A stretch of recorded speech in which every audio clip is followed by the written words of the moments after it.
Divorce, भाई एक बार शादी हो गई तो डाइवोर्स इतना मुश्किल है। ब्रिटेन में, यूनाइटेड किंगडम में 40% डाइवोर्स के केसेस हैं। भाई शादी हो गई, आपस में नहीं बनी, just get a divorce. Bharat में क्या ये प्रोसेस इतना जटिल है, सोशल टैबू है, दुनिया जहान की अड़चने हैं? विभूति नारायण कह रहे हैं कि मोरल पॉलिसिंग करने लगते हैं बाकायदा अदालत में भी, ये भी एक बड़ा फैक्टर है क्या?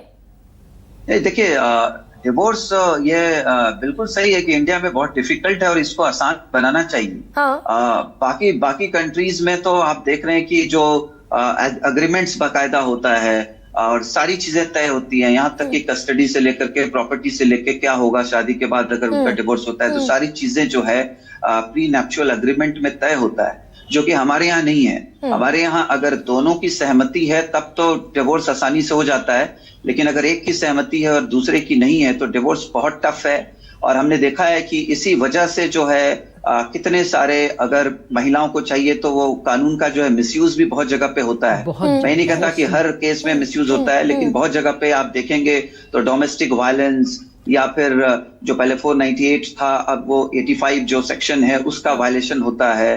और डाउरी जैसे इल्जाम लगाए जाते हैं। क्योंकि आशुतोष जी, क्या ये चीजें, जिस तरीके का केस ये है सोनम रघुवंशी का, जैसे मुस्कान रस्तोगी का केस था, जैसे बहुत सारे केसेस है, क्या हाल फिलहाल के सालों में सोशल मीडिया इन्फ्लुएंस के चलते या बाकी और फैक्टर्स के चलते इजाफा हुआ क्या इस पैटर्न में?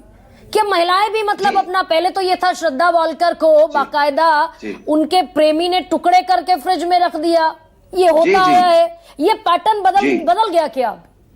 जी देखिए, ये बहुत ही गंभीर मामला है मुझे लगता है। और जो हम बच्चों को एजुकेशन दे रहे हैं उसमें एक मोरल सिखाना, एक एथिक्स सिखाना भी बहुत जरूरी है। और यहाँ तक कि आप देखिए, ये तो मर्डर तक बात चली गई है। अभी हमने देखा बेंगलोर में एक जो है इंसान ने, जिसके ऊपर झूठे केस, जो हालांकि वो साबित अभी तक नहीं हुआ है, लेकिन जो फाइल किया गया डोमेस्टिक वायलेंस, और ये उसके वजह से जो है उसने सुसाइड कर लिया। और उसने बोला कि मेरी जो बॉडी है मरने के बाद जो उसको जो है एक पर्टिकुलर कोर्ट के सामने नाले में बहा देना अगर मुझे जस्टिस नहीं मिलता है। तो ये बहुत ही दुर्भाग्यपूर्ण सिचुएशन है। और मुझे लगता है कि अब समय आ गया है जहाँ पे जेंडर न्यूट्रल लॉज अब बनने शुरू हो जाने चाहिए। यहाँ पे एक मतलब इसमें जेंडर को इक्वल लेके चलना चाहिए। आप ये कह रहे हैं women are no more victims now, आप ये कह रहे हैं? मैं ये कह रहा हूँ कि मैं ये कह रहा हूँ कि दोनों विक्टिम हो सकते हैं, हस्बैंड भी, वाइफ भी, या मेल भी या फीमेल भी। आप ऐसे एजम्पशन पे कि फीमेल कोई क्राइम नहीं करेगी आप कानून नहीं बना सकते। मतलब ये यानी कि तस्वीर अपसाइड, यानी मैं केसेस बता सकती हूँ on air. Let me conclude with Ashutosh.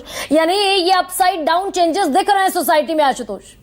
Absolutely दिख रहे हैं, हर जगह दिख रहे हैं। आप देखिए कि सेक्सुअल हरासमेंट के कितने सारे फॉल्स केसेस फाइल हो रहे हैं, रेप से रिलेटेड कितने सारे केसेस जो है फॉल्स फाइल हो रहे हैं। मैं नहीं कहता कि सबके सब फॉल्स हैं, हमारे पास ऐसे भी केसेस आ रहे हैं जहां पे लड़के लड़कियां जो है इतने सारे वेबसाइट्स हैं मैरिज के, वहां पे अपने आप को इनरोल कर रहे हैं, फिर आपस में मिल रहे हैं, आपस में रिलेशनशिप बन रहे हैं, और जब कोई डिस्प्यूट हो रहा है तो जो है ऐसे केसेस फाइल किए जा रहे हैं। अगर तो कुल मिलाकर women are no more victims, ये समझ में आ रहा है। प्रशांत, आपका एनालिसिस आप सुबह से, हाँ कहिए ना आशुतोष जी, पूरा कर लीजिए। मैं आपको एग्जांपल दे रहा हूँ कि जहाँ पे दोनों के रिलेशन बने लेकिन बाद में लगा कि ये शादी तक बात नहीं जा सकती है, या दोनों की फैमिलीज अग्री नहीं कर रही है कि ठीक है तुम लोगों ने आपस में पसंद किया लेकिन हमें शायद ये मामला नहीं जम रहा है, या कोई भी वजह हो सकता है। उसके बाद फिर जो है जब लड़का ये कहता है कि ठीक है मैं शादी नहीं कर पाऊंगा क्योंकि फैमिली नहीं चाहती है, उसमें रेप जैसे केसेस फाइल हो रहे हैं। तो प्रशांत, ठीक है, हाँ मैं समझ गई आपका पॉइंट आशुतोष जी। यानी